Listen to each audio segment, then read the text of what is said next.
5 seconds. Speaking on the budget in the Lok Sabha, an honorable member said, Mr. Deputy Speaker, sir, I thank you very much for the opportunity you have given me to speak on the budget.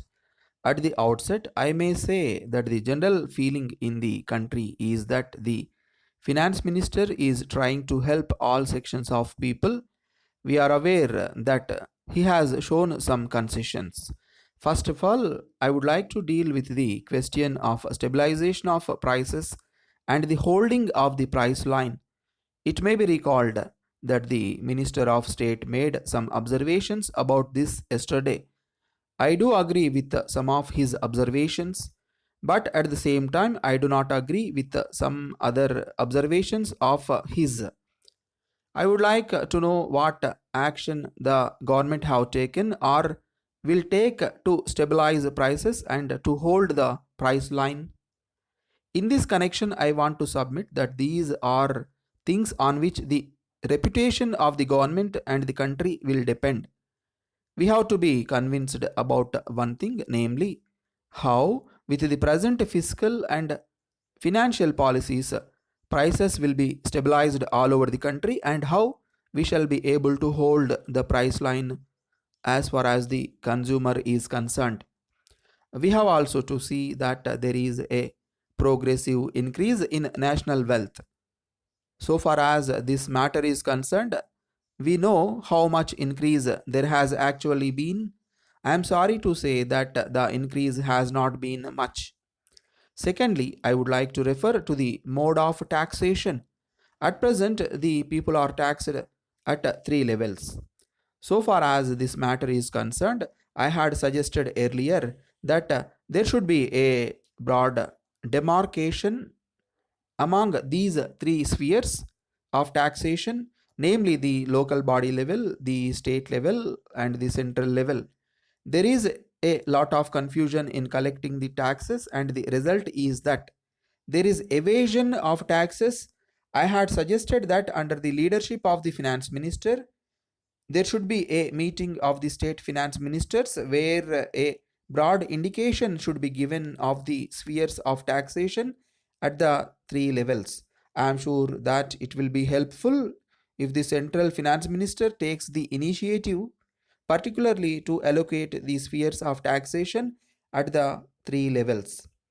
If that is done, there will be less of confusion and there will be great relief for the people. Thirdly, I come to the simplification of the tax structure. Whenever I get an opportunity, I have been requesting the finance minister to simplify the taxation laws. I am thankful to him for making them a little simpler. So far as personal taxation is concerned, it has been done to some extent this time, but I feel that there is scope for further simplification. At the present time, the law is complex and we get confused. As a result, when the income tax officer says that the tax will be levied at a particular rate, even though we feel that it is on the high side, we agree to pay whatever he demands in order to avoid harassment. In the circumstances, I think that simplification of the tax law will go a long way in helping the honest taxpayer. Fourthly, so far as excise duties are concerned, the concessions that have been given in excise duty will certainly help the common man. In this connection, I welcome the incentives that have been given for shifting the industries from congested areas.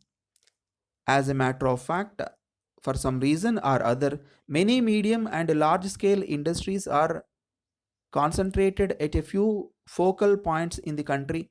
It is high time that they were shifted so that there may be reasonable dispersal of the industries throughout the country. I hope that the incentives given will enable this to take place. Finally, I come to the question of urban property. I am glad that the finance minister has put a check on purchase of urban properties so that people with a lot of surplus money may not buy more and more urban property, making it difficult for the low income group people to get dwelling houses. it is likely that the local authorities may raise the question whether this tax on urban property should go to them or to the center. I hope the finance minister will look into that aspect of the matter.